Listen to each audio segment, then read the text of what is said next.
आप सभी का स्वागत है आपके अपने channel chalk and duster academy पे। उम्मीद है आप अपने घरों में सुरक्षित होंगे, सेफ़ होंगे। और जो बच्चे पहली मेरिट में रह गए थे जेएनयू की सर्टिफिकेट कोर्सेज में, उन बच्चों के लिए खुशखबरी है कि जेएनयू ने अपनी दूसरी कट ऑफ जारी कर दी है सर्टिफिकेट कोर्सेज की। लेकिन इसमें भी एक छोटी सी वो है, क्वेरी है सब बच्चों को बताने के लिए कि इसमें जो मेरिट आई है वो सब कोर्सेज़ की नहीं आई है, और जिन कोर्सेज़ में आई है उसमें भी सभी कैटेगरीज़ में नहीं आई है।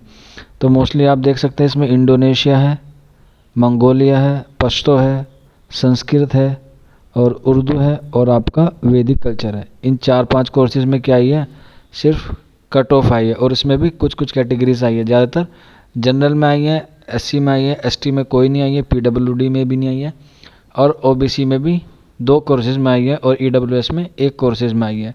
तो सबसे पहले बात करेंगे हम इंडोनेशिया की। इसमें 68 गई है जनरल की, और एससी की 49, हिब्रू में कोई नहीं है। मंगोलिया में 56 जनरल की और एससी की 43, ओबीसी की 49 और ईडब्ल्यूएस की 47। ये किसकी हैं? मंगोलिया की हैं।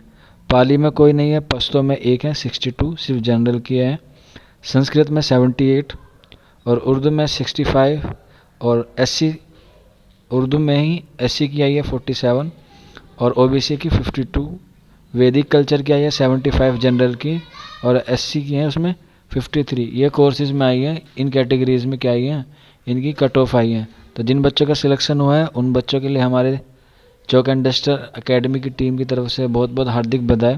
इसके आगे का क्या प्रोसेस होता है वो आपको हमारे डिस्क्रिप्शन में लिंक में मिल जाएगा। कोर्स डिटेल के नाम से हमारी प्लेलिस्ट है, या फिर आप हमारे व्हाट्सअप नंबर 9045220432 पर भी हमसे फ़ोन करके पूछ सकते हैं, या फिर कोई भी क्वेरी है जेएनयू के एडमिशन के रिगार्डिंग वो हमसे ले सकते हैं।